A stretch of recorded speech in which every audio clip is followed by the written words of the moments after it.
અમદાવાદમાં કિન્નર સમાજ સાથે જોડાયેલો એક વિવાદાસ્પદ મામલો સામે આવ્યો છે। કિન્નર સમાજના અગ્રણી કશિશ દે, ભાવના દે અને કામિની દેનો આક્ષેપ છે કે તેમને જાનથી મારી નાખવાની ધમકીઓ આપવામાં આવી છે। આક્ષેપ મુજબ સંજય બાબુલાલ વ્યાસ, રાજુ બદ્રી ઉર્ફે દલ્લો અને ઝહીર ઉર્ફે લેલા કિન્નર દ્વારા આ ધમકીઓ આપવામાં આવી હોવાનું જણાવવામાં આવ્યું છે। કશિશ દે, ભાવના દે અને કામિની દેનો દાવો છે કે તેમને સતત ડરાવવા ધમકાવવાનો પ્રયાસ કરવામાં આવી રહ્યો છે।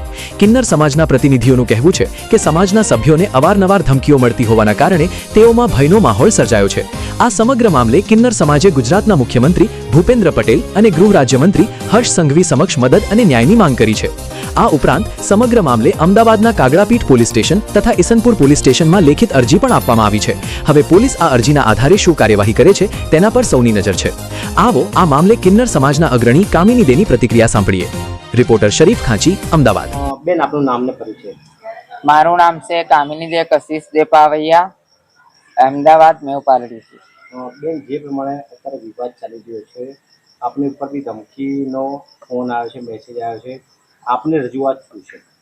જી, અમે અમદાવાદ શહેરમાં રહીએ છીએ, યજમાન વૃત્તિ કરી અમારું ગુજરાન ચલાવીએ છીએ અને અમુક જે ગરીબ પરિવાર હોય, ગરીબ મા બાપ વગરની દીકરીઓ હોય, એમને લગ્ન કરાવીએ છીએ અને સમાજમાં પણ જ્યાં જરૂર પડતું હોય છે ત્યાં અમે જઈને સેવા કરતા હોઈએ છીએ।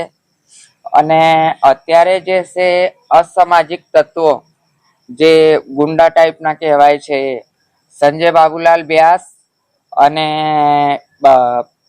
રાજુ બદરુદ્દીન અને એ લોકો એક નકલી કિન્નરોના, જે અમારા સમાજ બહાર કાઢેલા હોય, જે સમાજનો રૂલ્સ રેગ્યુલેશનમાં ના રહેતા હોય, જે ધર્મમાં ના રહેતા હોય, એ લોકોને કાઢેલા હોય છે।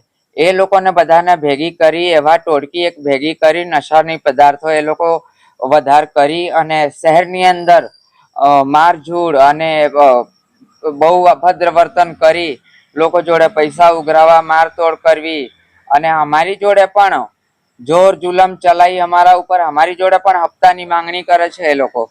એટલે અમારા જીવને જોખમ છે। અને મારા ગુરુજીએ પરમ દિવસે કોર્ટમાં ગયા હતા, જે સંજય બાબુલાલ વ્યાસ ઉપર 5 થી ઉપર ગુનો હત્યારનું દાખલ છે અને મારા ગુરુજીએ ગયા હતા કોર્ટમાં, અમે પણ કોર્ટમાં હાજર હતા અને એને હાથથી ચોખ્ખું ઈશારા અમને કર્યું કે આમ ગળા ઉપર હાથ મેલીને અને મોબાઈલ હાથ લઈને આમ હાથથી ઈશારા કર્યો, એને મારા ગુરુજીને મારી નાખવાની અને મને મારી નાખવાની ધમકી આપી। તો મારા ગુરુજીને પણ જીવનો જોખમ છે બહુ જ અને અમને પણ જીવનો જોખમ છે। તો મારા શ્રી જે અમારા સાહેબ છે, સીએમ સાહેબ ભૂપેન્દ્રભાઈ પટેલ અને શ્રી જે અમારા હર્ષ સંઘવી સાહેબ જે છે અને જે અમારા પોલીસ કમિશનર સાહેબ શ્રી જે છે, એમનાથી અમે એટલું જ નમ્ર વિનંતી કરીએ છીએ કે સાહેબ, આ અસામાજિક તત્વો, જે ગુંડા તત્વો છે, એ લોકોને તમે, એમનાથી અમને તમે બચાવો સાહેબ અને એ લોકોથી અમને છુટકારા અપાવો। એ લોકો હેરતા ચાલતા રોડ ઉપર ચક્કા, તલવાર લગાવી દેશે, એ લોકો નશા કરેલા હોય છે અને અમારું સેવા કરો। અમારી ખાલી એટલી તમે વિનંતી છે કે તમે અમારી હેલ્પ કરો સાહેબ। અને મારા ગુરુને જીવને બહુ જ ખતરો છે અને મારા પણ જીવનો ખતરો છે। અમારા ચેલા નાતી જે છે, પોતરા છે, ભિક્ષાવૃત્તિ કરવા જતા હોય છે એકલ દુકલ, અને એ લોકો પકડીને એકલ દુકલમાં પકડીને મારી તોડી બધું પડાવી લેશે। આ લોકો ને પૈસા બની ગયું છે। જેના ઉપર તમે આક્ષેપ લગાવી રહ્યા છે, એ લોકો પર તમે કોઈ પોલીસ ફરિયાદ કે કરી અરજી કે FIR? જી સર, આજે પણ અમે ઈશનપુર પોલીસ સ્ટેશનમાં ગયા હતા। સાહેબશ્રીએ અમને આશ્વાસન આપી છે કે અમે કાયદેસરનું કાર્યવાહી કરીશું અને સાહેબ ઉપર અમને પૂર્વ વિશ્વાસ છે અને પોલીસ તંત્ર ઉપર પૂર્વ વિશ્વાસ છે કે અમને ફૂલ સપોર્ટ આપશે અને આગળ પણ આપ્યા છે। આવા ગુંડાઓને પાઠ ભણાયા છે સાહેબોએ અને આગળ પણ ભણાવશે। ભૂતકાળમાં કોઈ આવી ઘટના બની છે કે તમારા ગુરુ ઉપર કોઈ હુમલો થયો હોય કે કોઈ મર્ડર થયું હોય, હત્યા થઈ હોય?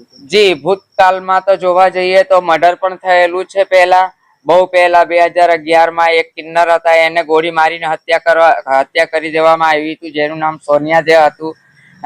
અને ત્યારે મારા ગુરુના પાછળ પડ્યા છે એ લોકો। અમે સાંભળ્યું છે, અમને વાત મળી છે કે અલીગઢ થી કોઈક શૂટર ગુંડા બોલાયા છે અને જયપુર થી બોલાયા છે, એ રાજુ દલ્લા અને સંજય વ્યાસ, એ લોકો મારા ગુરુ માટે શૂટર બોલાયા છે। તો સાહેબથી એટલી વિનંતી છે કે સાહેબ અમને આ લોકોથી છુટકારા અપાવો, અમે બહુ ગભરાઈ ગયા છીએ અને આપ સાહેબને અમે હાથ જોડી વિનંતી કરીએ છીએ કે અમને તમે આ લોકોથી છુટકારા અપાવો ને ન્યાય અપાવો સાહેબ. જય હિન્દ, જય ભારત.